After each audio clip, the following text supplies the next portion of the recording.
Poder sentar, irmãos. Glória a Deus. Abra sua Bíblia em João, capítulo 4.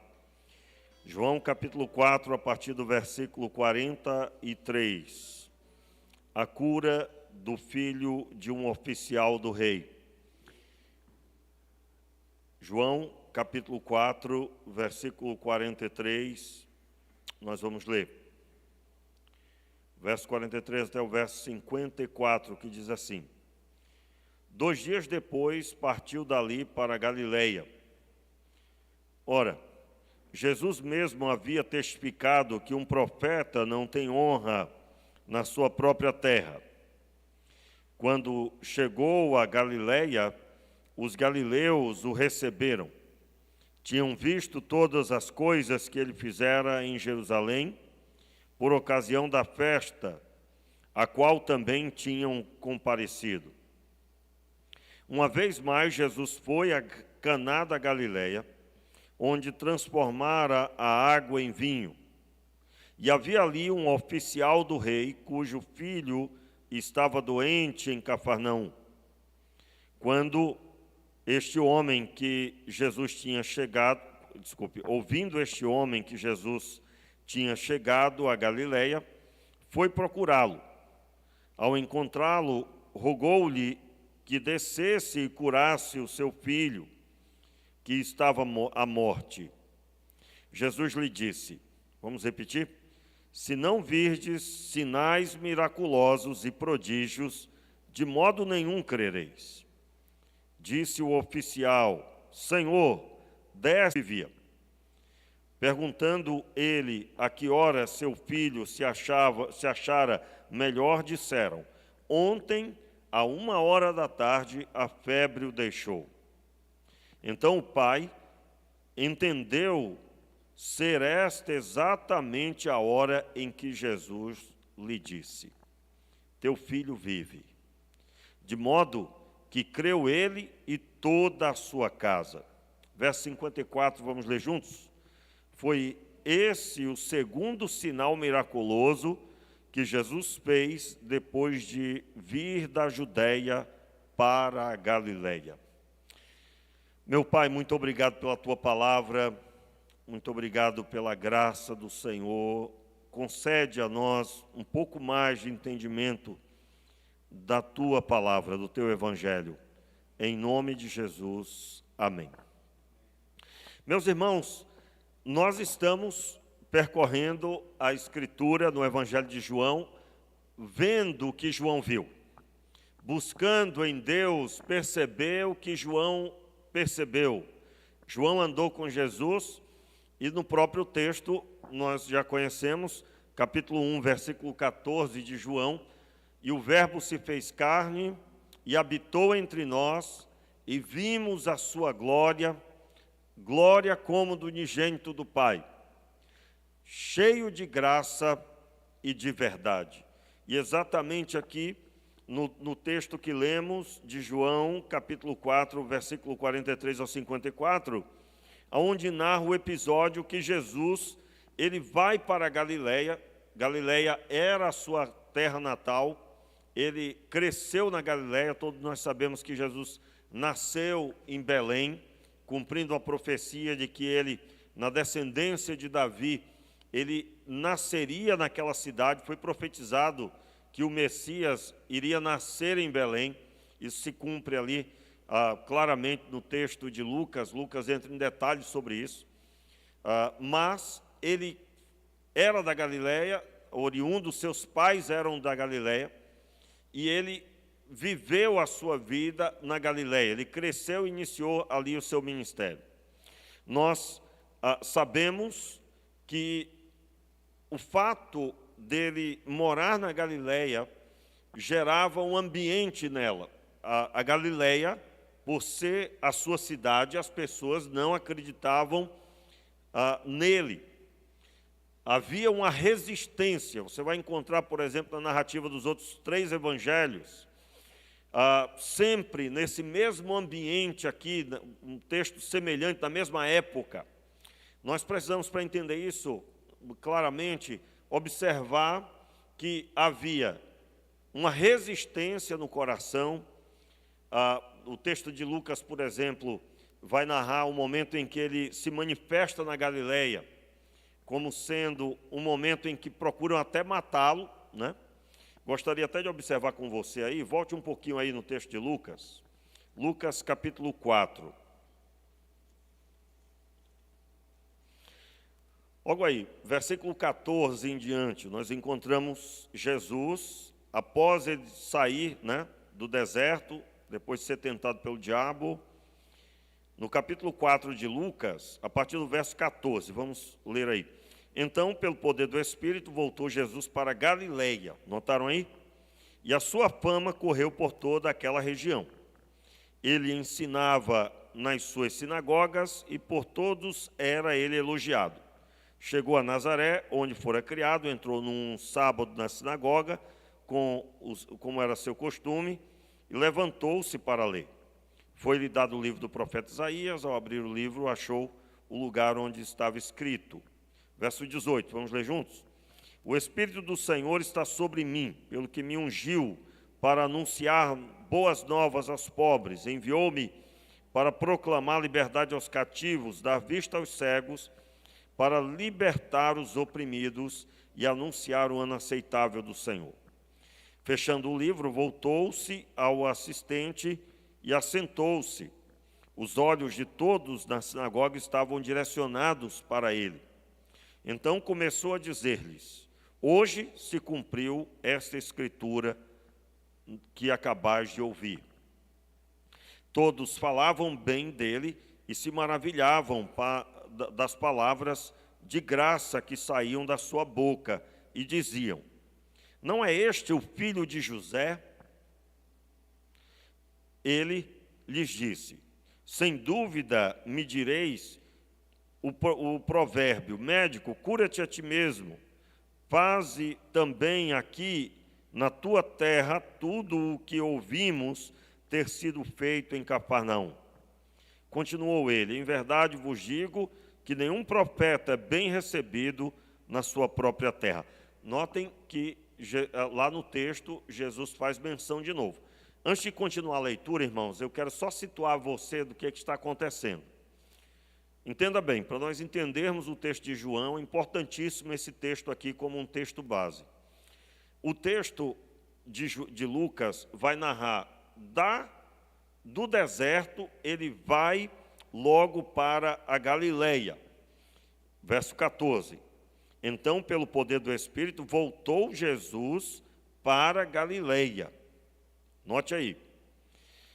Ele volta para a Galileia em seguida, e nesse momento, logo aqui no começo, ele ensinava nas sinagogas e de todos era elogiado. Chegou a Nazaré, onde fora criado, entrou num dia de sábado na sinagoga, como era de costume, e levantou-se para ler. Ou seja, é nesse contexto aqui que aconteceu o primeiro milagre. Qual foi o primeiro milagre? O casamento e a transformação da água em vinho.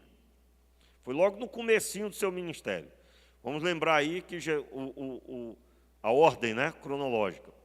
Jesus é batizado por João Batista, e ao ser batizado, o Espírito Santo o compele, o leva para o deserto, e do deserto ele vai para a Galileia. Acontece o primeiro milagre lá em Caná da Galileia, no casamento que ele é convidado, e aí nós já pregamos aqui amplamente sobre isso, dentro do contexto que nós estamos pregando. E logo que Jesus faz isso, simultaneamente, nesse mesmo contexto, acredito eu que logo em seguida dessa leitura é que acontece o casamento, ou antes também pode ter sido, não tem nenhum problema. Jesus evidencia que ele é o Messias. E as pessoas começam a questionar: não é esse o filho de José? Versículo 22, não é este o filho de José? Né? Aí Jesus então profere o provérbio: médico, cura-te a ti mesmo, faze na tua terra o que tens feito em Cafarnaum. Cafarnaum era em outro lugar, fora da... Cafarnaum fazia parte da Judéia, né? Aí continuou ele, verso 24, retornando aí. Continuou ele: em verdade vos digo que nenhum profeta é bem recebido na sua própria terra. Quando nós lemos em João esse versículo, João está repetindo o que ele tinha feito anteriormente. Vamos relembrar aqui algo importante. Relembrar não, para alguns eu creio que vou falar a primeira vez, não me lembro de ter citado dessa forma aqui. Mas Jesus, o seu ministério teve 3 anos e pouquinho. Alguns, a gente sempre arredonda para 3 anos e meio, né? Não se sabe ao certo, mas 3 anos no mínimo, 3 anos, 3 anos e meio. Aí, nós temos o primeiro ano do ministério, que é chamado o ano da inauguração, não é? E esse ano da inauguração é que ele começa o ministério, é que você vai ver Jesus dizendo: vai, não diga a ninguém o que foi feito. Vai, não fale com ninguém a respeito disso. Ainda que o povo não seguia isso aí, né? Por quê? Porque a grande alegria do povo, das pessoas que eram curadas, libertas, saradas, então as pessoas acabavam contando. Mas da parte de Jesus, ele declarava para a pessoa ficar em sigilo quanto a quem lhe fez o milagre, né? Por que Jesus fez assim? Porque ele precisava tomar cuidado com a sua popularidade, porque ela gerava oposição dos líderes religiosos. Então Jesus, ele tem um certo cuidado para que não haja um levante do que aconteceu no 3º ano do ministério, onde Jesus era o assunto principal em toda a Judéia, Jerusalém, Judéia, Samaria e, é claro, depois nos confins da terra, quando tudo se conclui. Então, Jesus, nós vamos comprovar isso que eu estou falando daqui a pouco, ele fala a respeito que o profeta não é bem recebido na sua própria terra, não é respeitado na sua própria terra, e lá no Evangelho é um episódio após esse período aqui da leitura, onde ele lê o texto de Isaías e se autoproclama que ele é o cumprimento dessa palavra, essa palavra do Antigo Testamento que apontava para o Messias. Muito bem. Continuando aí agora no verso 25. Em verdade vos digo que muitas viúvas existiram em Israel nos dias de Elias, quando o céu se fechou por 3 anos e 6 meses, de modo que em toda a terra houve grande fome. E nenhum deles, porém, foi enviado Elias, senão a uma viúva de Serepta de Sidom. O que Jesus está dizendo aqui? As viúvas de Israel não receberam a visita do profeta. Quem recebeu foi uma mulher que não fazia parte do povo. Quem recebeu o profeta não era de Israel. E aí segue. Ou seja, Israel estava como quando Elias foi parar na casa daquela viúva, irmãos? Israel estava tomado pela adoração a Baal. Estava tudo preenchido. Acabe governava, Jezabel era sua esposa e sacerdotisa de Aserá e Baal, né? Ela, na verdade, era sacerdotisa de Aserá, mas a ênfase é Baal, e tem uma série de motivos lá que não é nosso assunto agora. Mas, basicamente, ele não foi para ninguém de Israel, primeiro que ele tinha que sair de perto de Israel, porque Deus estava punindo Israel. Deus estava corrigindo Israel com aquela seca. Mas durante 3 anos e meio, quem foi agraciada foi uma viúva de fora. Ou seja, os de casa estavam incrédulos e os de fora que receberam a bênção. Versículo 27. Versículo 27. E muitos leprosos haviam em Israel no tempo do profeta Eliseu. Nenhum deles foi purificado, senão Naamã, o Sírio. Mais uma vez, Jesus dá ênfase a isso. Todos na sinagoga, ao ouvirem estas coisas, encheram-se de ira. Levantando-se, expulsaram-no da cidade e o levaram até o cume do monte em que a cidade deles estava construída, para de lá o jogarem. Notaram aí? Para de lá o jogarem. E eles fariam isso por quê? Porque eles consideraram uma afronta o que Jesus estava dizendo. Note aqui, irmãos, eu não consigo falar do texto sem aplicar, não consigo, e eu entendo que isso é muito bom. Vamos lá. Olha só, Jesus aqui, eles tentam matar Jesus por quê?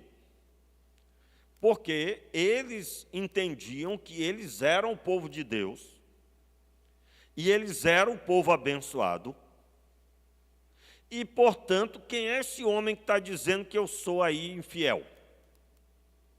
Quem é? Lembra da pregação de João Batista? Quando o povo vinha para se arrepender, João Batista disse: raça de víboras, quem vos ensinou a fugir da ira vindoura? O que João Batista estava dizendo? Olha só, vocês estão vindo motivados para mudar de vida mesmo, ou vocês estão vindo conforme vocês estão acostumados, se achando? Eu quero dizer para aqueles que dizem: olha, eu sou filho de Abraão, para com isso, e porque eu digo a você que Deus pode suscitar dessas pedras, estavam no deserto, filhos a Abraão. Ou seja, qual era o confronto de João Batista ali? João Batista estava dizendo: para com essa história de se apegar à fé de Abraão, porque essa fé de Abraão você não tem. E a vida que Abraão tinha, você não tem também. Entenderam aí, irmãos? Como é que isso pode estar acontecendo hoje? Você é membro da igreja, aí vem o pastor aqui falar uma palavra dura. Irmãos, todas as vezes que eu bato aqui no amor à denominação, maior do que o amor a Deus, eu sinto uma resistência espiritual fortíssima no ambiente. Por quê? Porque só muda o tempo, o ser humano é o mesmo. Espiritualmente, você vai encontrar pessoas dizendo: que conversa é essa? Eu sou crente, batista, e vem o pastor dizer que eu tenho que me converter. Olha a soberba aí. Na época que nós estávamos em Inhaúma, tinha um curso, tinha um retiro lá chamado Encontro com Deus. Irmãos, eu participei, no meu período de 4 anos, 3 anos e meio, né, que eu cheguei lá, teve um encontro com Deus, o retiro denominado Encontro com Deus, tiveram 32, eu participei de 30. E os 2 que eu não participei é porque eu estava no Acre. Tinha ido de férias, ia ter naquele final de semana, um daqueles finais de semana teria, então eu perdi 2. Naqueles 30 que eu participei, teve um encontro com Deus só para o pessoal das antigas da igreja. Mas foi lá pelo 15º, se eu não me engano. Ou seja, passaram pelo encontro com Deus uma leva de 15 retiros com 70, 80, 120 pessoas, mais ou menos essa quantidade, davam as 80 pessoas, na verdade, era 2 ônibus, né? Em média de 40 pessoas por ônibus, era 2 ônibus sempre. Às vezes tinha umas vans que completavam, mas passava de 80 a 90 pessoas. Foi preciso passar 15 eventos para que depois fizéssemos o pastor da igreja, né, fizesse um só para aqueles antigos. Aí foi a leva de diáconos. Irmãos, os diáconos que tinham idade de ser meus avós foram. E por que demorou tanto? Porque uma coisa existia no meio da igreja. O nome Encontro com Deus afastava as pessoas. Afastava. Por quê? Porque a maior parte das pessoas que ama a fé que tem denominacional se autoproclama a pessoa que está bem, que está tudo top. E não suporta alguém dizer algo contrário. Não suporta. Do mesmo jeito que na época Jesus tinha resistência do povo aqui, porque, mas como assim esse homem vem dizer para nós isso? Aí normalmente tenta desqualificar. Esse daí é o filho de José. e aí vamos matá-lo, porque ele está blasfemando, nós somos abençoados. Só para você entender um pouco mais, na época de Jesus, os filhos de Abraão se consideravam pessoas, o povo de Israel se considerava uma nação abençoada e superior às outras. Eles já tinham tudo resolvido, garantido, a bênção financeira, a salvação, tudo resolvido. Mas a vida torta. Porque mesmo sendo descendente de Abraão, você tem que fazer as obras de Abraão. Não é só ter uma carteirinha, né? Só ter uma carteirinha. Irmãos, o negócio é brabo, é feio. Agora, só para terminar de contar, um dos encontros com Deus mais fortes que aconteceram foi daquela leva, que só foi o pessoal das antigas. Foi um dos mais fortes, eu lembro até hoje. Lembro do derramamento do Espírito que houve. Quero deixar claro, irmãos, qual é o entendimento que eu tenho, biblicamente falando. Claro, não vou trazer nada aqui meu, né? Nós, assim como nos alimentamos todos os dias, nós precisamos também entender que somos renovados em Deus todos os dias as nossas forças. Tem dia que nós comemos e parece que não comeu nada. Não é todo dia que você está 100%. Mas, de semana em semana, o bom é que você tenha alguma experiência mais forte do que o normal, do que o comum. Você vai andar por fé. Porém, de tempos em tempos, o Senhor Deus, Ele te chama à profundidade. E essa profundidade não quer dizer que você vai sair pulando, que você vai ter uma experiência para ser vista pelos homens, mas que você vai estar mais firme em Deus na profundidade do conhecimento dEle. Não estou falando de coisas que Deus fez, eu estou falando de intimidade com Deus, onde eu tenho mais experiência com Deus do que em outro dia. E essa experiência, ela me transforma cada vez mais numa pessoa humilde e dependente dEle. Esse negócio de, eu tive uma experiência com Deus, aí olha para os outros como sendo inferiores à pessoa, essa pessoa não viu Deus ainda, não viu. É a história da patente, a pessoa teve experiência com Deus, ela se sente superior. Ela, agora, por ter visto mais o Senhor, ela tem mais responsabilidade de ser mais o que Jesus disse, e devemos orar por elas para que Deus os abençoe, porque só Deus conduz tudo isso. Então, nada de patente, esquece patente, é missão. É missão. Diga amém aí, eu recebo. Em nome de Jesus. Muito bem. Mas eu estou dizendo